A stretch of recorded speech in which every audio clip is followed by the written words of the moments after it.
Welcome to the Power of Integrity podcast, where leadership aligns with principles. Today, I'm delighted to have my very own brother, my one and only brother, Peter Adamo, Senior VP, Chief Administrative Officer at Holy Redeemer Hospital in Meadowbrook, Pennsylvania.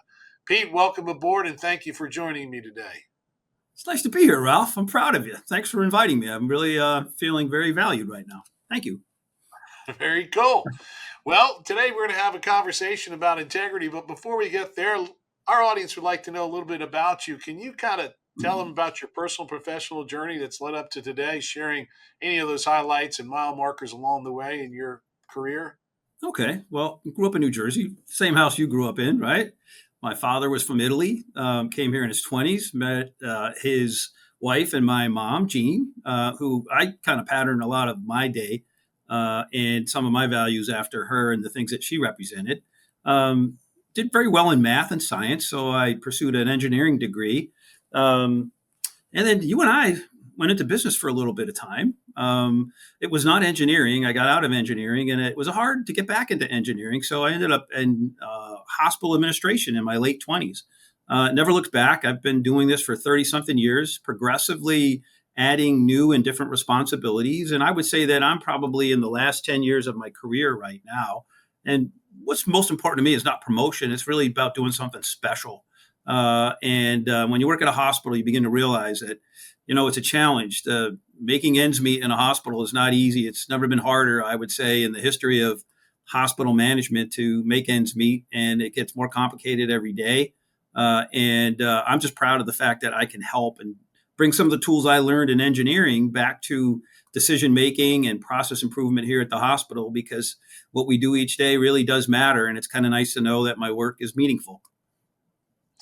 Yeah, Pete, maybe you can share a little bit about that coming from a background as an engineer, how that Mhm. crosses over and overlaps on top of delivering healthcare, because I know that's an interesting angle that you bring that not every Mhm. administrator might bring to the table, and Mhm. how that efficiency analysis takes hold Right. in your perspective. Well, you'd think that because I studied engineering, efficiency would be number one, and that process is more important than people. What I've learned is that in healthcare, the people are the processes, the people are the machines, the people are the material.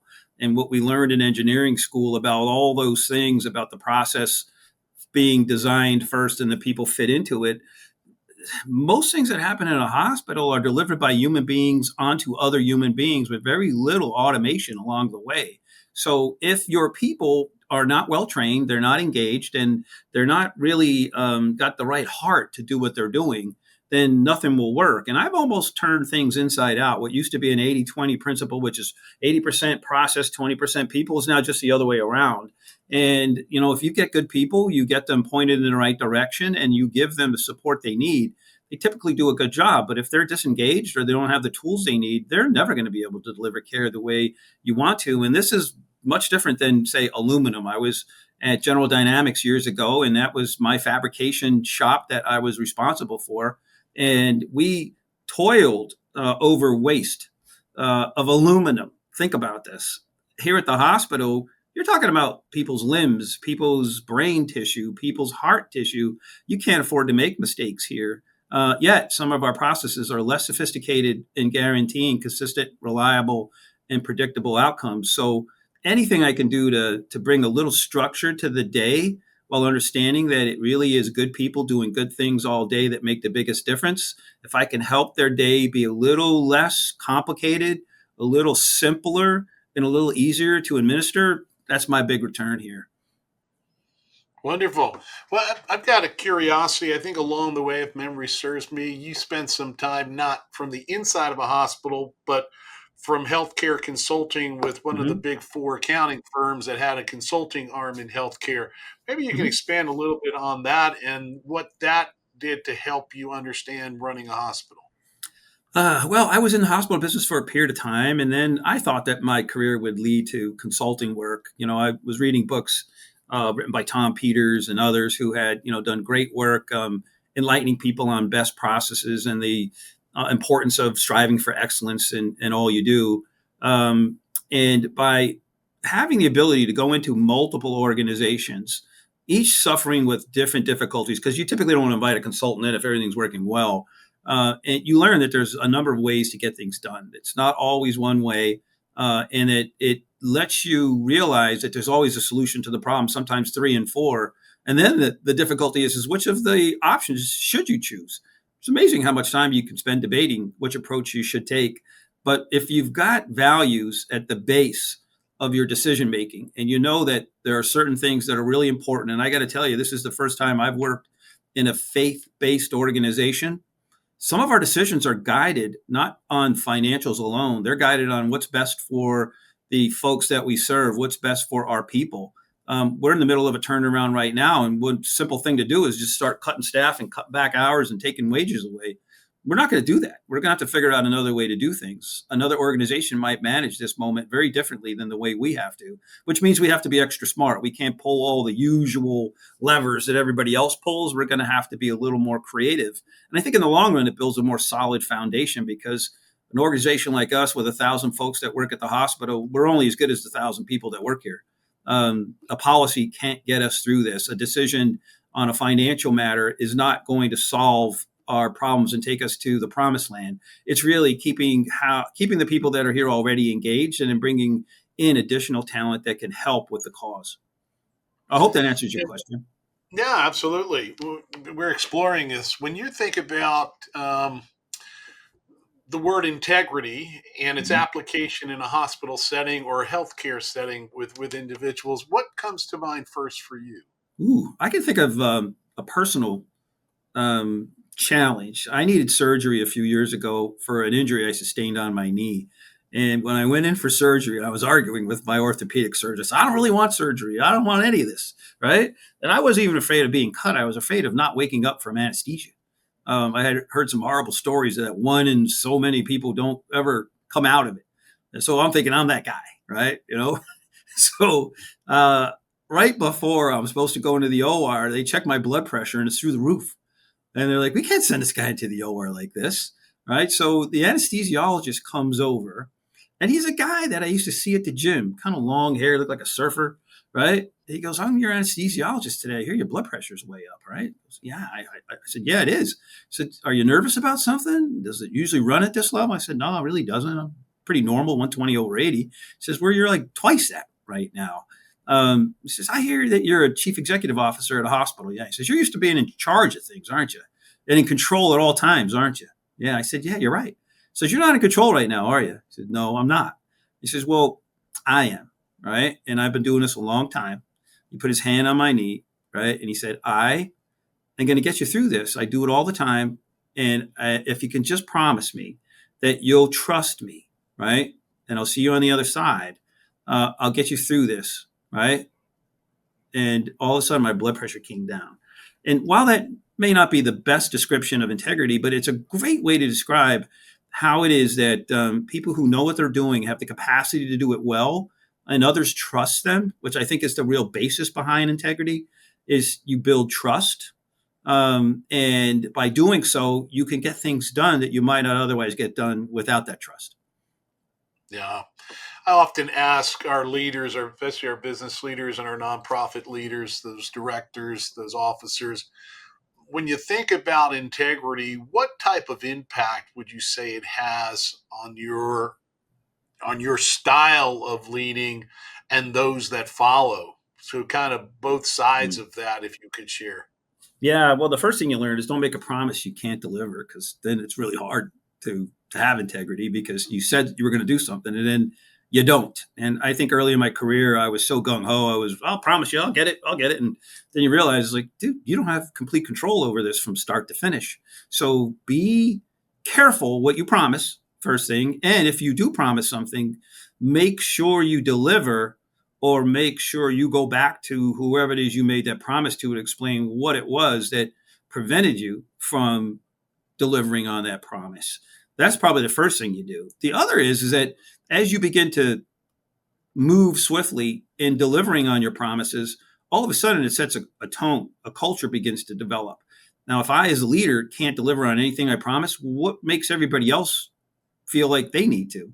And before you know it, it spirals downward and you have a really lousy situation that no one benefits from. And at the end of the day, it leads to dangerous situations and harm comes to people. And of course, your finances won't work because it requires a symphony of people doing a lot of things well every day to keep a hospital going. I'm sure it's the same in many other businesses, but even more so here. Yeah, tremendous phrase, symphony of folks doing things in the proper way. Mm-hmm.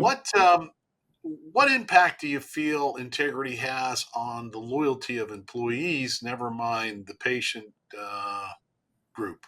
Oh, without a doubt. I mean, I was going to bring this up. A few years ago, I was at a different hospital, and one of the things I learned is that there wasn't a lot of trust. And I came across a book by Stephen Covey. You probably heard of it. It's called The Speed of Trust. I think there's been a couple iterations of it, and we made it a mandatory read for everyone. And everybody had a chapter that they had to share with the rest of the management team. And when you start reading through it, you realize that when there is no trust, and you can't count on people's integrity, it takes you a thousand times longer to get things done. And even when you do get something done, it's probably not as good as it would have been if you did trust someone. A simple handshake or a simple promise all of a sudden leads to action, which then leads to more action. The dominoes start to fall and the flywheel starts to spin. And before you know it, you're getting things done because you can trust each other. And the dialogues you have in your get togethers become more direct, and don't necessarily lead to pain, but lead to more joy in the workplace, which then helps you do a bunch of other things too, because now you're not dealing with turnover. And dealing with turnover can be a real distraction. And you lose great talent when people are feeling unduly stressed or feeling like they can't trust anyone around them. Every now and then you need to confide in someone. And when you're the lead, you're the chief executive, who do you confide in? You need to find somebody to talk to. And I think if I have troubles finding somebody to talk to, how does my staff feel if they don't trust each other? So I think having integrity, meaning you match your words to your actions, and you do so with the right values that underline your words, then I think everyone gets the message. Yeah, for sure. When you think about the application of integrity to those, because you don't always have repeat customers or clients, you have Mhm. patients that come in. How do you think integrity bleeds out to the patient care, not just the patient care, but the quality of that patient relationship, and the continuation of that patient relationship to trust in your institution? Well, we call it stickiness, right? You probably have heard that term. We'd like to think that if somebody comes in for one thing, they'll come in for other things. My particular organization is uniquely organized. We have what we refer to as ministries. So we're not just a hospital. The hospital is only about 60% of the total revenue that the health system generates. We have over 800 skilled beds. Over 400 of them are actually attached to the hospital. And the what some people refer to as the nursing home was built first. The hospital was built second, if you can believe that, years ago.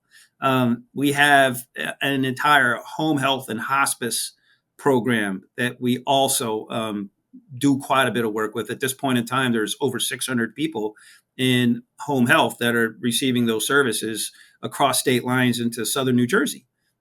We also have senior living, and we have what we refer to as population health. So it's a giant system of things that connect each other.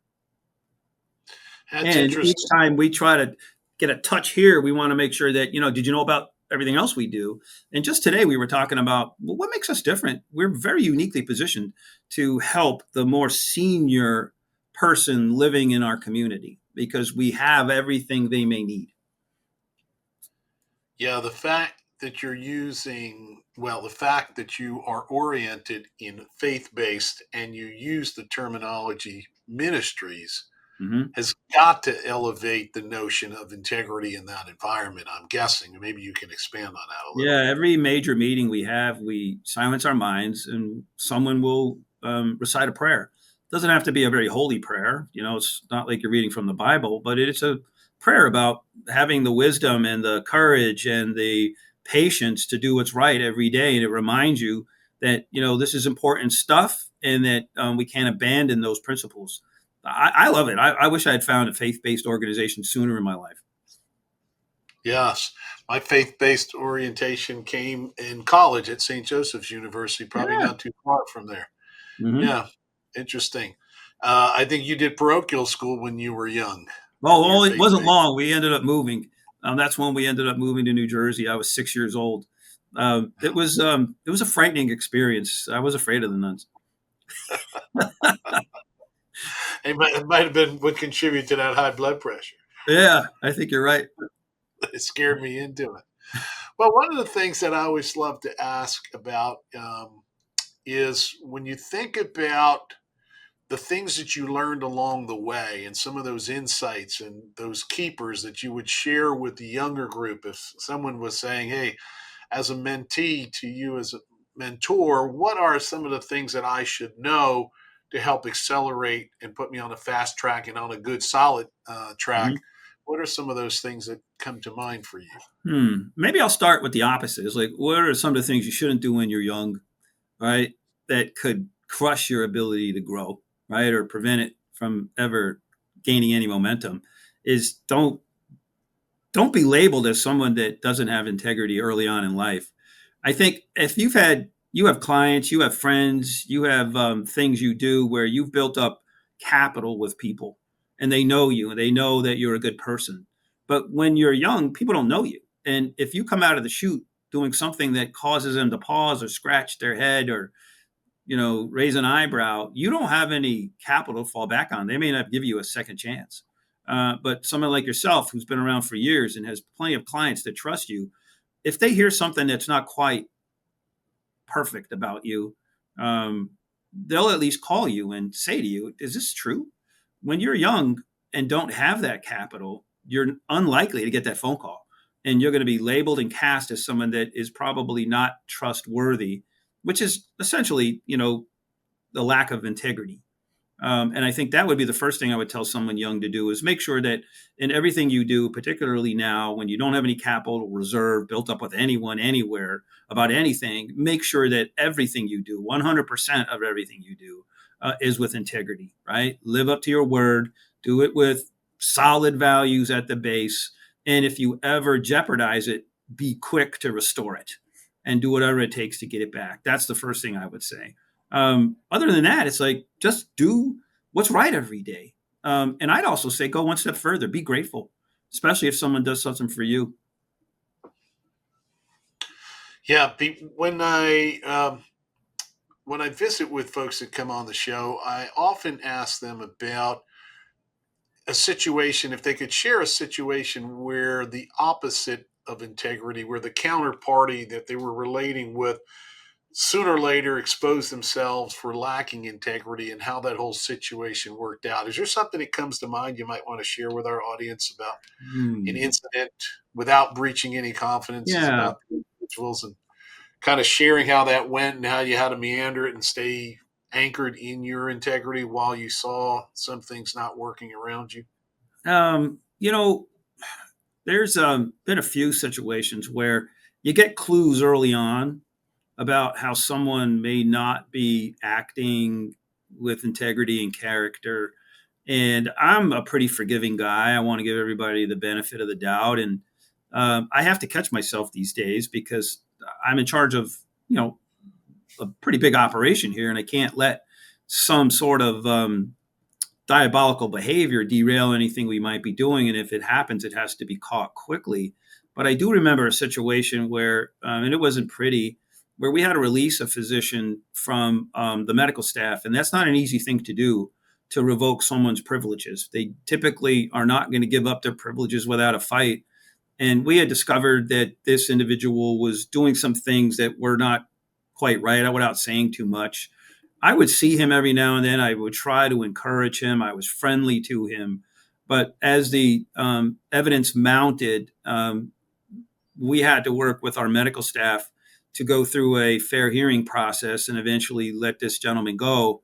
And I felt bad for him, but I also felt good because it was spilling over into his personal life. His wife came into the hospital, um, and it wasn't a good thing. And hopefully, he learned his lesson from it all. But it was painful to watch because someone who spent this much time, especially late in their career, um, not doing the right things on so many fronts.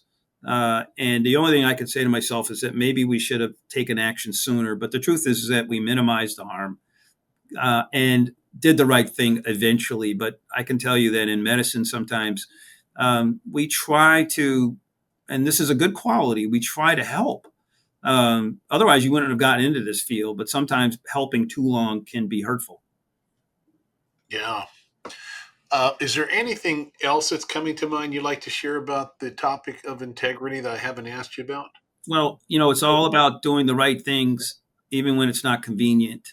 And that sometimes confronting the ugly once and for all will open up a world of simpler matters to follow. Sometimes we work around a problem and the workarounds become very painful and arduous. And if you had just confronted the barrier, the obstacle, the genesis of all of those needs, you'll sometimes find that by knocking it over, having the courage to confront it will make things simpler at the back end. And it's something all of us, I'm sure, could do better. And I'm just as guilty of it. But if I would tell you that if you begin to weigh what it is that you're not able to get done because you're not confronting something that should have been confronted maybe in the past, then everybody's going to suffer with you. And that's really not what integrity is all about. You got to do the right thing, even when it's uncomfortable. Yeah, for sure. Well, we've been having a wonderful discussion here with Peter Adamo, Senior VP, Chief Administrative Officer, Holy Redeemer Hospital in Meadowbrook, Pennsylvania. Pete, if folks want to get in touch with you, what's the best way for them to do that? Hey, email me. It's real simple. Peter, my first name, my last name, Adamo, Adam as in Michael O, at msn.com. Wonderful. Well, if you're out there listening and you want to be a future guest on the Power of Integrity podcast where leadership aligns with principles, give our office a call. Speak to my assistant, Nicole, 949-955-1188. It's been a wonderful conversation. Thank you for coming on board, Pete. I love you, and I Love you really too, man. appreciate it. Thanks for having me. Proud of you, buddy. Absolutely. See you soon. Keep it up. See you soon.